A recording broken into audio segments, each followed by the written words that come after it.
বাংলাদেশে সবচেয়ে বেশি পরিচিত বই আইসিটির জন্য, কিন্তু এভাবে সাজানো নেই। আমার কাছে পড়ার লাভটাই হচ্ছে এটা যে তুমি সাধারণ একটা নোট পাবা। আপনাদের জন্য আমি তৃতীয় অধ্যায় একদম ফ্রি একটা কোর্সের ব্যবস্থা করছি। আমি অফলাইন বেসে যেভাবে পড়াই এবং আমি আমার অনলাইন বেসে পেড বেসে যেভাবে পড়াই, আপনাদেরকে জন্য ঠিক তৃতীয় অধ্যায়ের একটা ফ্রি কোর্স আমি আমার পেজে দিচ্ছি এবং ইউটিউব চ্যানেলে আপনার প্লেলিস্ট আকারে সবগুলো পাবেন সুসজ্জিতভাবে। সো আমি আপনাকে প্রথম সাজেস্ট করব ফেসবুক পেজটাকে ফলো করেন, কারণ সেখানে প্রত্যেকটা টপিক আলাদা আলাদাভাবে প্রতিনিয়ত ক্লাস আপলোড করা হবে। সেখান থেকে আপনি দেখে নোট করে লিখতে পারবেন। দেন তারপরে যখন অধ্যায়টা শেষ হবে তখন আপনি ইউটিউব চ্যানেলটা যাবেন, গিয়ে প্লেলিস্ট আকারে সবগুলা কালেক্ট করে নোট করবেন, যেটা আপনাকে বোর্ড পরীক্ষায় সহায়তা করবে। ঠিক আছে? সো আমি তৃতীয় অধ্যায়টা কীভাবে পড়াবো পুরো একটা রিভিউ আমি এই 2 মিনিটের মধ্যে আলোচনা করে আপনাকে দেখাচ্ছি। ঠিক আমি আমার অফলাইন বেসে এভাবে পড়াই। যেদিন আমি ফার্স্ট আমার অফলাইন বেস শুরু করি, প্রত্যেকটা ইয়ারের আমি তাদেরকে প্রথম দিন পড়াই না, প্রথম দিন আমি তাদেরকে এই নোটিশটা দেই এবং তাদেরকে বুঝাই যে আইসিটি জিনিসটা কী। কারণ আমি কিন্তু আমার বেসে প্রথম তৃতীয় অধ্যায় দিয়ে শুরু করি। দেখো তৃতীয় অধ্যায়, তো তোমাদেরকে আজকে সেই একটা ফর্মুলায় আনতেছি। ঠিক আছে, একটা ভিউতে নিলাম আর কি। ধরে নাও তুমি আমার পেড বেসের অফলাইনের স্টুডেন্ট। দেখো তৃতীয় অধ্যায় দুইটা, একটা হচ্ছে নাম্বার সিস্টেম আর একটা হচ্ছে ডিজিটাল ডিভাইস। একটা হচ্ছে নাম্বার সিস্টেম, একটা হচ্ছে কি ডিজিটাল ডিভাইস। এবার নাম্বার সিস্টেম থেকে সৃজনশীল কমন নেওয়া একদম সহজ। এই অধ্যায় থেকে একদম মার্ক করা 2টা সৃজনশীল আসবে। কয়টা সৃজনশীল? মার্ক করা 2টা সৃজনশীল আসবে।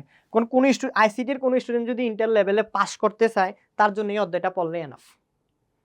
এই অধ্যায়টা পড়লেই কি এনাফ। সো দেখো কি এখান থেকে সৃজনশীল কমন নেওয়া একদম সহজ। মাত্র 2টা টপিক পড়লে সৃজনশীল কমন। একটা হচ্ছে কনভার্ট 12টি, আর একটা হচ্ছে টুস কমপ্লিমেন্ট।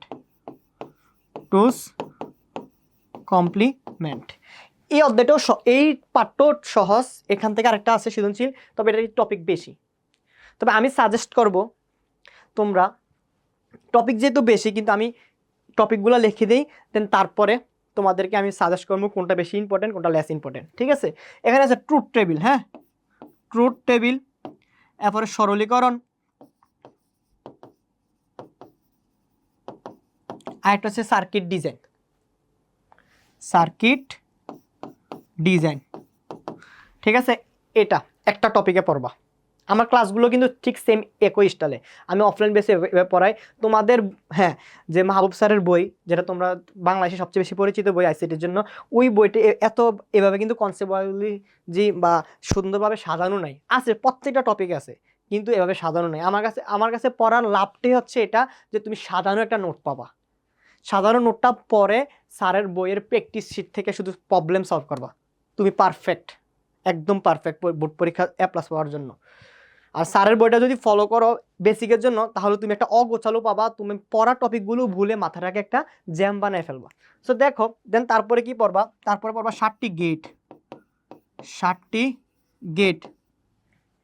ঠিক আছে, তারপরে এনকোডার, ডিকোডার। ঠিক আছে, তারপর হচ্ছে ফুল অ্যাডার, হাফ অ্যাডার। ঠিক আছে, সবচেয়ে ইম্পর্টেন্ট কোশ্চেন হচ্ছে হাফ অ্যাডার দিয়ে ফুল অ্যাডার ডিজাইন। HA দিয়ে FA ডিজাইন সবচেয়ে ইম্পর্টেন্ট ভাই। আচ্ছা, আমি তো এটা তোমাদেরকে বুঝিয়ে দেবো। দেন তারপরে দেখো, তারপরে হচ্ছে ইউনিভার্সাল গেট,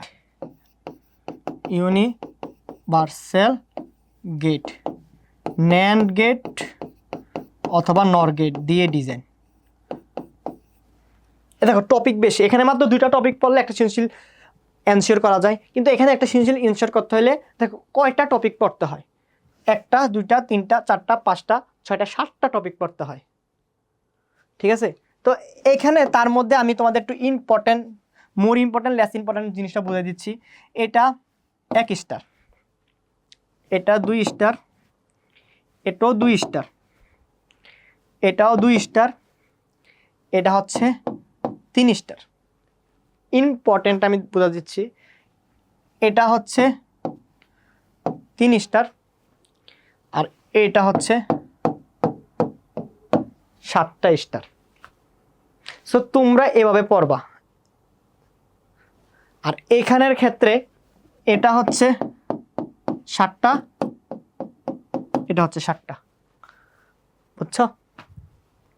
সো এইভাবে পড়বা। তোমাকে তৃতীয় অধ্যায়টা আমি আমার অফলাইন বেস হোক বা পেড বেস হোক, আমি প্রথম দিন তাদেরকে এভাবে রিভিউ দেই, দেন তারপর দ্বিতীয় দিন থেকে স্টার্ট করি।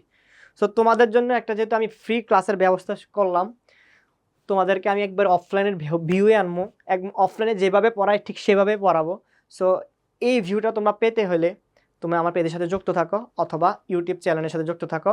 নাম হচ্ছে এডুনেক্সিয়াম। নামটা আমি একটু হাইলাইট করে দিচ্ছি, দেখো।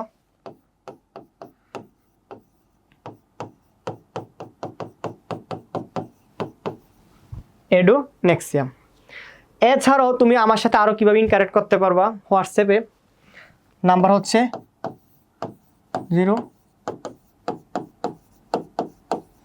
আর ফেসবুক আইডি অর্থাৎ মেসেঞ্জারে যোগাযোগ করতে চাও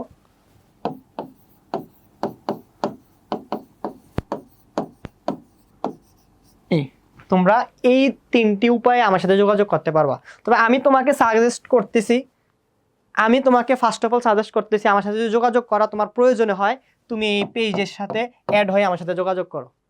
এগুলোর সাথে তুমি আমার পার্সোনাল যোগাযোগ করতে পারবা, কিন্তু পেজের সাথে অ্যাড হলে অ্যাড প্লাস তোমার লাভ হবে কি, তুমি আমার সাথে যোগাযোগও করতে পারলা, আমার প্রত্যেক দিনের ভিডিওগুলো তুমি আপডেট পাচ্ছ।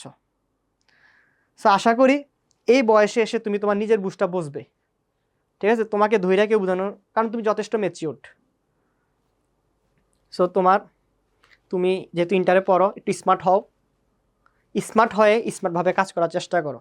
স্মার্ট হওয়ার থেকে স্মার্ট কাজ করাটা বেশি জরুরি, যেটা তোমার লাইফে অনেক বেশি ইম্পর্ট্যান্ট বা তোমার লাইফে অনেক বেশি কাজ করবে। সো যেহেতু ম্যাচিউরড, আর কিছু বলার আমার নেই, যা বুঝার তুমি বুঝে ফেলছো, এটা আমি ধরে নিয়েছি। তো সুস্থ থাকো, ভালো থাকো। আসসালামু আলাইকুম রহমতুল্লাহি ওয়া বারাকাতুহু।